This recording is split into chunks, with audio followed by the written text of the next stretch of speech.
എല്ലാവർക്കും ഹായ് എല്ലാവർക്കും പുതിയൊരു ക്ലാസ്സിലേക്ക് സ്വാഗതം. ഇന്ന് നമുക്ക് കുറച്ച് കറണ്ട് അഫെയേഴ്സ് പഠിക്കാം. ആദ്യമായിട്ട് സുപ്രീം കോടതിയുടെ 53-ാം ചീഫ് ജസ്റ്റിസായി ജസ്റ്റിസ് സൂര്യകാന്ത് സ്ഥാനമേറ്റു. 2027 ഫെബ്രുവരി 9 വരെയാണ് അദ്ദേഹത്തിന് കാലാവധി ഉള്ളത്. അപ്പോൾ സുപ്രീം കോടതിയുടെ 53-ാം ചീഫ് ജസ്റ്റിസായിട്ട് അധികാരമേറ്റ വ്യക്തിയാണ് ജസ്റ്റിസ് സൂര്യകാന്ത്. അപ്പോൾ 52-ാമത്തെ ചീഫ് ജസ്റ്റിസ് ആരായിരുന്നു? ഭൂഷൺ രാമകൃഷ്ണ ഗവായ്. 52-ാമത്തെ ഭൂഷൺ രാമകൃഷ്ണ ഗവായ്. 53-ാമത്തെ ജസ്റ്റിസ് സൂര്യകാന്ത്. അദ്ദേഹം 1962 ഫെബ്രുവരി 10 ഹരിയാനയിലെ ഹിസാറിൽ ആണ് ജനിച്ചത്. അടുത്തത്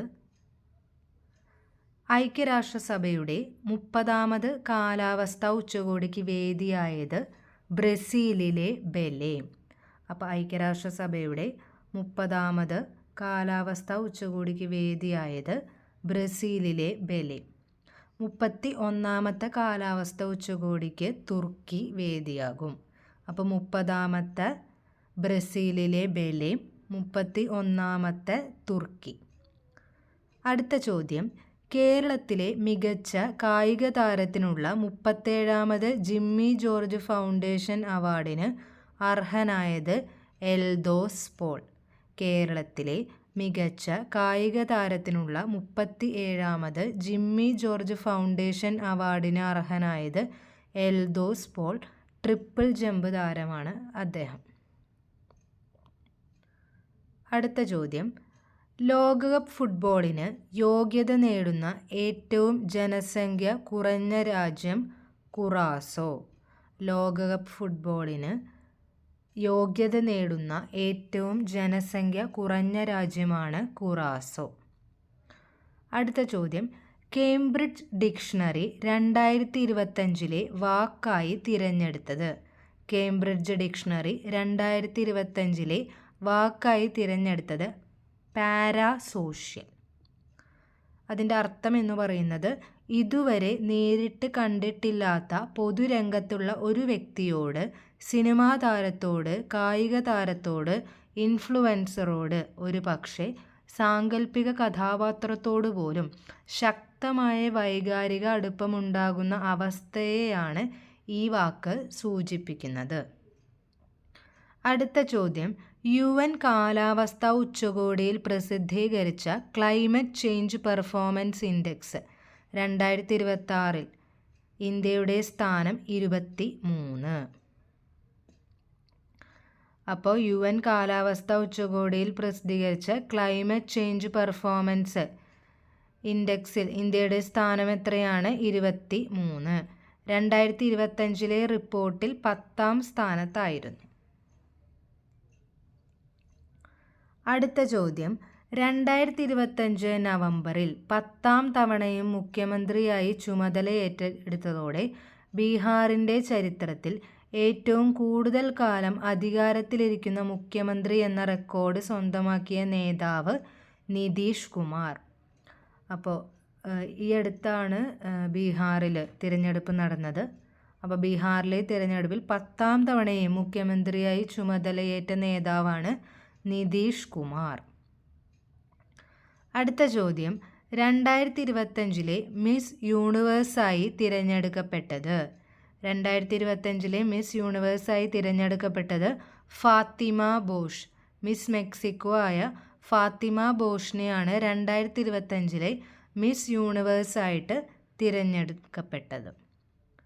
അടുത്ത ചോദ്യം, മധ്യപ്രദേശിൽ നിന്നുള്ള ഏത് വസ്തുവിനാണ് 2025 നവംബറിൽ ഭൗമസൂചിക പദവി ലഭിച്ചത്? പന്ന വജ്രം. മധ്യപ്രദേശിൽ നിന്നുള്ള ഏത് വസ്തുവിനാണ് 2025 നവംബറിൽ ഭൗമസൂചിക പദവി ലഭിച്ചത്? പന്ന വജ്രം. ഇന്ത്യയുടെ 26-ാമത് വനിതാ ചെസ് ഗ്രാൻഡ് മാസ്റ്ററായത് സരയു വെൽപുല.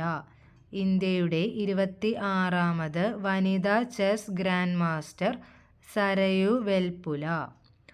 ആരുടെ ജന്മശതാബ്ദിയോടനുബന്ധിച്ചാണ് പോസ്റ്റൽ വകുപ്പ് സ്റ്റാമ്പും കേന്ദ്ര സർക്കാർ 100 രൂപ നാണയവും പുറത്തിറക്കിയത്? സത്യസായി ബാബ. ആരുടെ ജന്മശതാബ്ദിയോടനുബന്ധിച്ചാണ് പോസ്റ്റൽ വകുപ്പ് സ്റ്റാമ്പും കേന്ദ്ര സർക്കാർ 100 രൂപ നാണയവും പുറത്തിറക്കിയത്? സത്യസായി ബാബ. അടുത്ത ചോദ്യം നോക്കാം.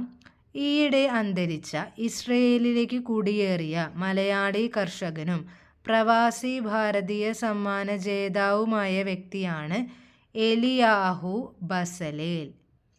ഈയിടെ അന്തരിച്ച ഇസ്രയേലിലേക്ക് കുടിയേറിയ മലയാളി കർഷകനും പ്രവാസി ഭാരതീയ സമ്മാന ജേതാവുമായ വ്യക്തിയാണ് എലിയാഹു ബസലേൽ.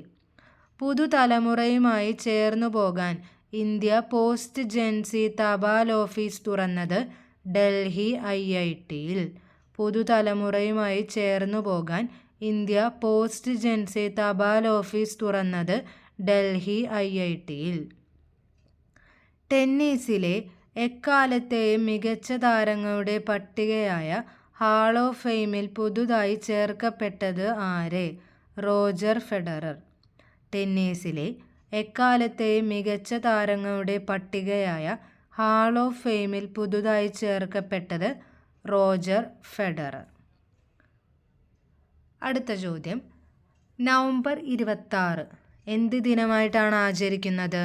ഭരണഘടനാ ദിനമായിട്ടാണ് ആചരിക്കുന്നത്. സ്ത്രീകൾക്ക് അതിക്രമം വിളിച്ചറിയിക്കാൻ ദേശീയ വനിതാ കമ്മീഷൻ്റെ പുതിയ ഹെൽപ്പ് ലൈൻ നമ്പറാണ് 144990. സ്ത്രീകൾക്ക് അതിക്രമം വിളിച്ചറിയിക്കാൻ ദേശീയ വനിതാ കമ്മീഷൻ്റെ പുതിയ ഹെൽപ്പ് ലൈൻ നമ്പർ 144990. ഹീമാൻ എന്നറിയപ്പെട്ടിരുന്ന ബോളിവുഡ് ഇതിഹാസം ധർമ്മേന്ദ്ര. അദ്ദേഹത്തിൻ്റെ പൂർണ്ണ നാമമാണ് ധരം സിംഗ് ഡിയോൾ. അപ്പോൾ അദ്ദേഹം അറിയപ്പെട്ടിരുന്ന പേരാണ് ഹീമാൻ. ബോളിവുഡിൻ്റെ ഖരം ധരം എന്നും അദ്ദേഹം അറിയപ്പെടുന്നു. 2012 അദ്ദേഹത്തിന് പത്മഭൂഷൺ ലഭിക്കുന്നത്. അപ്പോൾ ഹീമാൻ എന്നറിയപ്പെട്ടിരുന്ന ബോളിവുഡ് ഇതിഹാസമാണ് ധർമ്മേന്ദ്ര. അടുത്ത ചോദ്യം. T20 ലോകകപ്പ് 2026 വേദി പ്രഖ്യാപിച്ചിട്ടുണ്ട്. വേദി എന്താണ്? ഇന്ത്യയും ശ്രീലങ്കയും ആണ് വേദി. 2026 T20 വേൾഡ് കപ്പ് നടക്കാൻ പോകുന്നത്. ലോകകപ്പ് ടൂർണമെൻറ്റ് അംബാസഡറാണ് രോഹിത് ശർമ്മ. അടുത്ത ചോദ്യം. 2025 വനിതാ കബഡി ലോകകപ്പിൽ ഇന്ത്യക്ക് 2ാം കിരീടം ലഭിച്ചു. ഫൈനലിൽ ആരെയാണ് തോൽപ്പിച്ചത്? തായ്പേയിയാണ് തോൽപ്പിച്ചത്. അപ്പോൾ 2025 വനിതാ കബഡി ലോകകപ്പിൽ ഇന്ത്യക്ക് വീണ്ടും കിരീടം ലഭിച്ചു. അടുത്ത ചോദ്യം. കാഴ്ച പരിമിതരുടെ പ്രഥമ വനിതാ ക്രിക്കറ്റ് ലോകകപ്പ് ജേതാക്കൾ ഇന്ത്യ. അപ്പോൾ കാഴ്ച പരിമിതരുടെ വനിതാ ക്രിക്കറ്റ് ലോകകപ്പ് ആദ്യമായിട്ട് നടന്നു. അതിലെ ജേതാക്കൾ ആരാണ്? ഇന്ത്യയാണ്. ഫൈനലിൽ നേപ്പാളിനെ 7 വിക്കറ്റിന് തോൽപ്പിച്ചു. കളിയിലെ താരം ഫുല സരൺ. ഇന്ത്യൻ ടീമിനെ നയിച്ചത് TC ദീപിക. അപ്പോൾ ഇന്ത്യൻ ടീമിൻ്റെ ക്യാപ്റ്റനായിരുന്നു TC ദീപിക. കളിയിലെ താരം ഫുല സരൺ. ഫൈനലിൽ ആരായിരുന്നു? നേപ്പാളിനെയാണ് 7 വിക്കറ്റിന് തോൽപ്പിച്ചത്. അപ്പോൾ ഇതൊക്കെ ഇമ്പോർട്ടൻ്റ് ആണ്. ആദ്യമായിട്ടൊരു വനിതാ ക്രിക്കറ്റ് ലോകകപ്പ്, കാഴ്ച പരിമിതരുടെ വനിതാ ക്രിക്കറ്റ് ലോകകപ്പ് നടന്നു. അപ്പോൾ അതിലെ ജേതാക്കളാണ് ഇന്ത്യ. ഇനി കുറച്ച് കറണ്ട് അഫെയേഴ്സ് കൂടി നോക്കാം. അത് ജസ്റ്റ് നിങ്ങളൊന്ന് നോട്ട് ചെയ്ത് വെച്ചോളൂ. ആദ്യത്തെ 12,000 വർഷം എത്യോപ്യയുടെ വടക്ക് കിഴക്കൻ മേഖലയിൽ നിദ്രയിലായിരുന്ന ഒരു അഗ്നിപർവ്വതം ഈയിടെ സജീവമായി. ആ അഗ്നിപർവ്വതത്തിൻ്റെ പേരാണ് ഹെയ്ലി ഗബ്ബി. 12,000 വർഷം എത്യോപ്യയുടെ വടക്ക് കിഴക്കൻ മേഖലയിൽ നിദ്രയിലായിരുന്ന ഒരു അഗ്നിപർവ്വതം ഈയിടെ സജീവമായി. ആ അഗ്നിപർവ്വതത്തിൻ്റെ പേരാണ് ഹെയ്ലി ഗബ്ബി. ഇനി 16 വയസ്സിൽ താഴെയുള്ളവർക്ക് സാമൂഹിക മാധ്യമ അക്കൗണ്ട് നിരോധിക്കാനുള്ളൊരു നിയമം പുറത്തിറക്കാൻ പോകുന്ന രാജ്യമാണ് മലേഷ്യ. കനേഡിയൻ പ്രധാനമന്ത്രി അടുത്ത വർഷം ഇന്ത്യയിലെത്തും. അപ്പോൾ അവിടെ നോട്ട് ചെയ്യേണ്ടത് കനേഡിയൻ പ്രധാനമന്ത്രി, നിലവിലെ കനേഡിയൻ പ്രധാനമന്ത്രി ആരാണ്? Mark Carney. ഇനി സ്കൂളുകളിൽ കലാകായിക പഠനം കേരള സർക്കാർ നിർബന്ധമാക്കിയിട്ടുണ്ട്. പുതിയ പാഠ്യപദ്ധതിയിൽ LP മുതൽ ഹയർ സെക്കൻഡറി വരെയാണ് കലാകായിക വിദ്യാഭ്യാസം. പ്രൈമറിയിൽ കളികളുമായി സംയോജിപ്പിച്ചിട്ടാണ് പഠനം നടക്കുന്നത്. ഓസ്ട്രേലിയൻ ഓപ്പൺ ബാഡ്മിൻ്റൺ കിരീട ജേതാവ് 2025 ഓസ്ട്രേലിയൻ ഓപ്പൺ ബാഡ്മിൻ്റൺ കിരീട ജേതാവ് ലക്ഷ്യ സെൻ പരാജയപ്പെടുത്തിയത് യൂഷി തനക. ലക്ഷ്യ സെന്നിൻ്റെ കിരീട നേട്ടങ്ങൾ നോക്കാം. 2019 ഡച്ച് ഓപ്പൺ, അതുപോലെ തന്നെ ഹൈലോ ഓപ്പൺ, അത് രണ്ടും 2019 ലഭിച്ചു. 2022 India Open, 2023 Canada Open, 2024 Syed Modi Open, 2025 Australian Open. നിലവിൽ എത്ര റാങ്കുകാരനാണ്? 26ാം റാങ്കുകാരനാണ് ലക്ഷ്യ സെൻ. Thank U.